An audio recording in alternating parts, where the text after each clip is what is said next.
Hallelujah. आज जो बात मैं आपसे परमेश्वर की आत्मा से करना चाहता हूं वो ये है मेरे प्रियजनों, कि क्या आप जानते हैं हमारे जीवन में समस्याएं, परेशानियां बार बार क्यों आती हैं? Do you know why troubles come again and again in our life? मैं आज आपको एक कहानी सुनाता हूं। हालेलुया। ये कहानी है एक घोड़े की, एक रेस की घोड़े की और एक घुड़सवार की। था वो घुड़सवार उस पर बैठा था और घोड़ा दौड़ रहा था। हालेलुया। दौड़ते दौड़ते उसके आगे एक स्टैंड आया और उस स्टैंड से उसको जंप कराना था।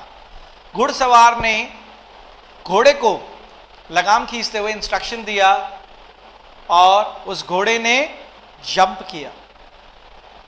हालेलुया। उस घोड़े ने जंप किया।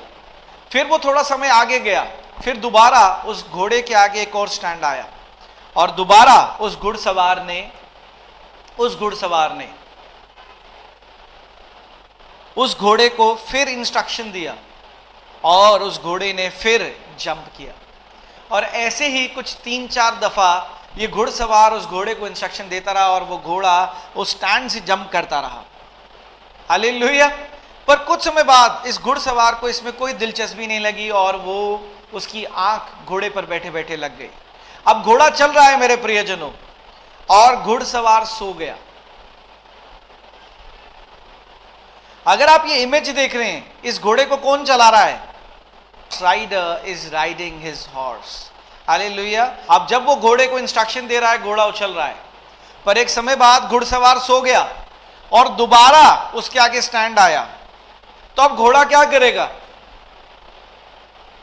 पर आप जानते हैं जब वो दोबारा स्टैंड को देखेगा वो रुकेगा नहीं, वो दोबारा उस स्टैंड से जंप करेगा विदाउट एनी इंस्ट्रक्शन। एक घोड़ा जिसका घुड़सवार उसको 3-4 दफा सिखाता है कि जब भी स्टैंड आएगा दौड़ते हुए इस स्टैंड के ऊपर से जंप करना, और कुछ समय के बाद अगर उसे संकेत, उसे इंस्ट्रक्शन नहीं भी मिलते, तब भी वो घोड़ा उस स्टैंड को देख के जंप करता है, उसको इंस्ट्रक्शंस की जरूरत नहीं होती। हालेलुया। ऐसा ही कुछ हमारा जीवन है मेरे प्रियजनों। हमारे जीवन में ये बार बार परेशानी आना लिए जरूरी है क्योंकि परमेश्वर हमें कुछ सिखाना चाहता है। हालेलुया। बार परेशानी आने से हमारे जीवन में सिर्फ एक चीज उत्पन्न होती है, वो है आशा ना छोड़ना। Never lose the hope. कि शायद आप इस बात से अज्ञात हैं, पर यह बात आज मैं आपको बताना चाहता हूं परमेश्वर की आत्मा से कि हमारे जीवन में बार बार परेशानियां इसलिए आती हैं क्योंकि परमेश्वर हमारे जीवन में उस आशा को उत्पन्न करना चाहता है। जब आप एक परेशानी को फेस करते हैं, आपके जीवन में आशा आती है। आप जब दोबारा उस परेशानी को, एक अलग परेशानी को फेस करते हैं, तो आपके जीवन में दोबारा एक होप, एक नई उम्मीद, एक नई उमंग जगती है। बार बार परेशानियां आना आपको होपफुल नेचर की तरफ लेके जाती हैं। ये उम्मीद जगाने के लिए ये परेशानियां, ये समस्याएं आपके लिए एक स्टैंड का काम करती हैं। जैसे घोड़ा एक समय के बाद दौड़ता दौड़ता उन स्टैंड से जंप करता रहता है, वो रुकता नहीं है, वैसे ही ये परेशानियां जब हमारे जीवन में बार बार आती हैं तो हम भी परमेश्वर पर विश्वास करना, परमेश्वर के लिए आशावादी होना नहीं छोड़ते और बार बार परमेश्वर पर आशावादी होते रहते हैं। हालेलुया। आइए मैं आपको बाइबल से सिखाता हूं। आइए हम रोमियो की पत्री 5वां अध्याय वचन 3 से 5 पढ़ेंगे। Only so but we also glory in our sufferings because we know that sufferings produces perseverance, perseverance produces character, character produces hope, and hope does not put us to shame. Hallelujah. Because God's love has been poured out into our hearts through the Holy Spirit who has been given to us. Hallelujah. केवल यही नहीं वरन हम कलेशों में भी घमंड करें, यही जानकर कि कलेश से धीरज और धीरज से खरा निकलना और खरे निकलने से आशा उत्पन्न होती है। और आशा से लज्जा नहीं होती, क्योंकि पवित्र आत्मा जो हमें दिया गया है उसके द्वारा परमेश्वर का प्रेम हमारे मन में डाला गया है। ऐसे ही हमारे जीवन में बार बार परेशानियों का आना हमारे जीवन में एक नई आशा का उत्पन्न करना है, एक नई उम्मीद का उत्पन्न करना है। परमेश्वर चाहता है कि हम हमेशा आशावादी व्यक्ति बने रहें, आशावादी लोग बने रहें, और परमेश्वर उसके लिए हमारे जीवनों में कई बार कुछ समस्याओं को, कुछ परेशानियों को अलाउ करता है, अनुमति देता है, ताकि हम और परमेश्वर के प्रति आशावादी होने पाए। हालेलुया। दो खास बातें हैं जो मैं आज आपको बताता हूं, आपके जीवन में समस्याएं बार बार क्यों आती है। पहली बात, परमेश्वर हमारे जीवन में आशा को उत्पन्न करना चाहता है। पर दूसरी बात मैं जो आज आपको बताता हूं मेरे प्रियजनों, उससे पहले मैं आज आपको बताऊं, आइए मैं आपको एक और इमेज दिखाता हूं। मैं दो इमेज आपको दिखाता हूं, और ये इमेज आपकी स्क्रीन पर दिखाई जाती है मेरे प्रियजनों। ये क्या है मेरे प्रियजनों, आप क्या देख पा रहे हैं? Is imitating his father। एक संतान अपने पिता को कॉपी कर रहा है, और जो उसका पिता कर रहा है वो वही कर रहा है। बात मैं बताना चाहता हूं, ये इसीलिए बताना चाहता हूं क्योंकि परमेश्वर हमारे जीवन में कई बार समस्याओं को और परेशानियों को अलाउ करता है, अनुमति देता है, ताकि हम आशावादी होना ना छोड़ें और हमसे हमारे बच्चे सीखें, और वो भी परमेश्वर के प्रति दीन और नम्र और आशावादी बने रहें। ये दूसरी इमेज जो आप स्क्रीन पर देख रहे हैं, ये क्या है आप जानते हैं? जो दूसरी इमेज हम देख रहे हैं वो ये है कि एक पुत्र अपने पिता को कॉपी कर रहा है, और पिता लैपटॉप पर काम कर रहा है और पुत्र भी लैपटॉप पर काम कर रहा है। अगर तुम वाकई ही अपने बच्चों के लिए बेस्ट चाहते हो, being a father, being a mother, आज ये बात मैंने इसलिए रखी है क्योंकि आज ये फादर्स डे है, और मैं बताना चाहूंगा एक अच्छा पिता वो है जो अपने बच्चों को एक अच्छी शिक्षा, एक अच्छी सीख देता है। हालेलुया। अगर वाकई ही अपने बच्चों के लिए अच्छा चाहते हो तो आज अपने कलेशों में आशावादी बने रहो, ताकि जो तुम्हें तुम्हारी संतान देखेंगे वो अपने जीवन में वैसा करने पाए। मैं बहुत समय पहले आई थिंक 2013 में शायद डॉक्टर जॉन वेस्ली से मिला। मैं 2 बार उनसे मिला, मुझे प्रभु ने अनुमति दी किसी कॉन्फ्रेंस के दौरान। हैदराबाद में उनकी बहुत बड़ी मिनिस्ट्री है और उनकी जनरेशन्स हैं एज अ पास्टर्स की, और डॉक्टर जॉन वेस्लीज ने बहुत सी बुक्स भी लिखी हैं प्रभु के नाम में, और उन चीज़ों पर जो उन्होंने आत्मिक अध्ययन किए हैं, उन्होंने एक्सपीरियंसेस शेयर किए हैं डॉक्टर जॉन वेस्ली ने। और वो बहुत यंग थे, बहुत युवा उम्र में उन्होंने प्रचार करना शुरू कर दिया था, और बहुत यंग एज में वो पास्टर बन गए थे।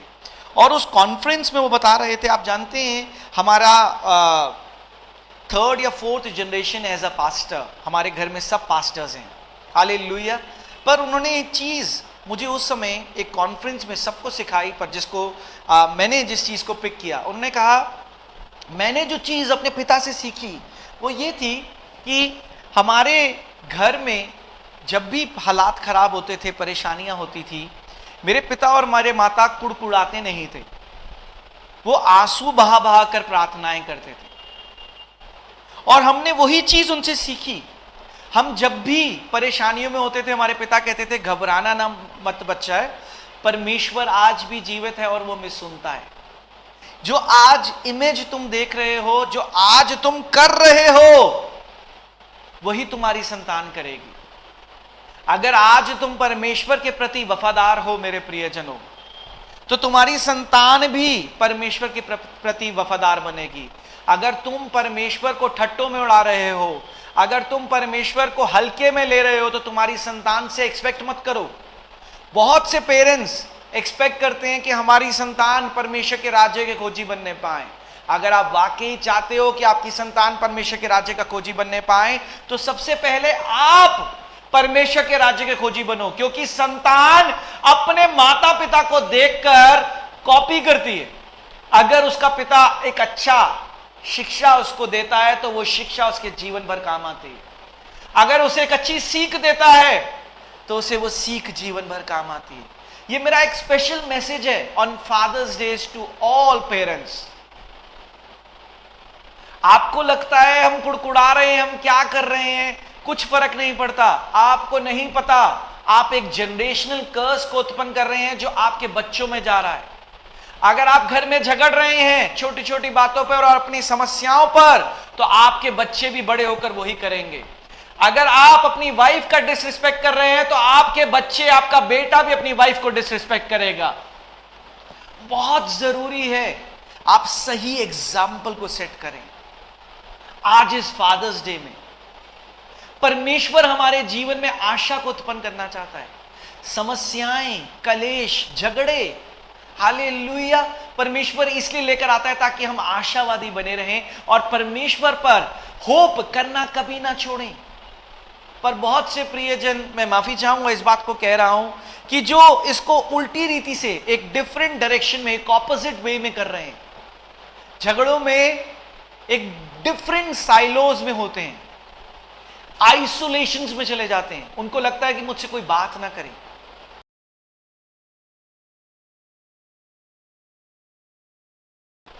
मैं प्रार्थना कर रहा था, आप जानते हैं मैं इस बात को जो आज आपसे शेयर कर रहा हूं, 2 हफ्ते पहले इस वचन के लिए रोक दिया और कहा फादर्स डे पर इस मैसेज को, इस संदेश को सबके साथ साझा करना, ना कि सिर्फ पिताओं के साथ पर माता पिताओं के साथ, ताकि हर कोई जानने पाए कि आपको अपने कलेश में, अपने झगड़ों में उस परमेश्वर पर आशा करनी नहीं छोड़नी। अगर आप नहीं कर सकते तो आप अपने बच्चों से एक्सपेक्ट मत करें, क्योंकि आपके बच्चे वही करेंगे जो आप कर रहे हैं। आज कितने माँ बाप परेशान हैं कि हमारे बच्चे मोबाइल पर लगे रहते हैं। परेशान हैं, हमारे बच्चे मोबाइल फोन पर लगे रहते हैं, हमारे बच्चे टीवी देखते रहते हैं। माफ करना, क्या आपने कभी अपनी टीवी देखने की इच्छा बंद करी? क्या कभी आपने अपने आप को उन मोबाइल फोन की वीडियो से आजाद किया? आज जिन बच्चों से मिलो, जिन माँ बाप से मिलो, हर कोई कहता है अरे हमारा बच्चा तो रोटी नहीं खाता बिना वीडियो देखे। क्यों? क्योंकि भैया माँ बाप भी बिना वीडियो देखे खाना नहीं खाते। बच्चा अपने माँ बाप को देखकर करता है। 2 खास बातें जो मैं आज परमेश्वर की आत्मा से आपको बता रहा हूं। एक, हमारे जीवन में बार बार समस्याएं इसलिए आती हैं ताकि हम परमेश्वर पर आशा करना ना छोड़ें। और दूसरा कारण यह है समस्याओं का आना, ताकि आपके बच्चे आपसे एक अच्छी सीख लेने पाएं। क्या आप अपने बच्चों को अच्छी सीख दे रहे हैं अपनी समस्याओं में, अपने कलेशों में, अपनी परेशानियों में? अगर आप नहीं दे रहे तो उनके लिए क्या प्रार्थनाएं कर रहे हैं कि प्रभु जी उनके ऊपर कभी परेशानी ना आए? परेशानी आना लाजमी है, पर परमेश्वर में बने रहना अनिवार्य है। Problems shall come and go, but it is more important to be always around the presence of the God. Hallelujah. बहुत से पेरेंट्स मुझे कहते हैं कि प्रार्थना करो, हमारा बच्चा आज प्रभु में नहीं है, आज वो गुनगुना है। आपने क्या किया अपनी परेशानियों में? जब आपके हस्बैंड्स, आपके पार्टनर्स, आपके स्पाउस, आपकी वाइफ आपको कहती थी आओ प्रार्थना करें, मुझे नहीं करनी, तुम कर लो। आओ फैमिली प्रेयर करें, तुम कर लो, मैं तुम्हारे साथ बैठा हूं। वही बच्चा करता है। आइए हम बाइबल से देखते हैं, मत्ती 12 अध्याय वचन 33। Make a tree good and it's fruit will be good, make a tree bad and it's fruit will be bad, for a tree is recognized by its fruit. Hallelujah.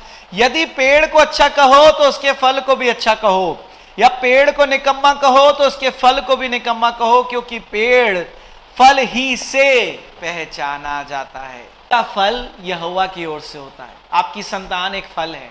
अगर आपको फल संतान के साथ कहना अच्छा नहीं लगता तो ये बाइबल कहती है गर्भ का फल यहोवा की ओर से होता है।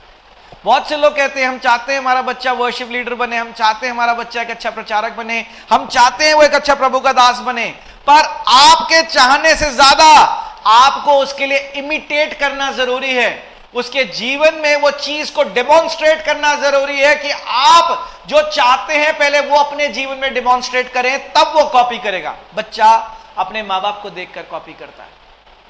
आज की डेट में ये ट्रेंड नहीं बन गया बच्चों को वीडियोस देखने का, क्योंकि माँ बाप ने ये ट्रेंड बना दिया है।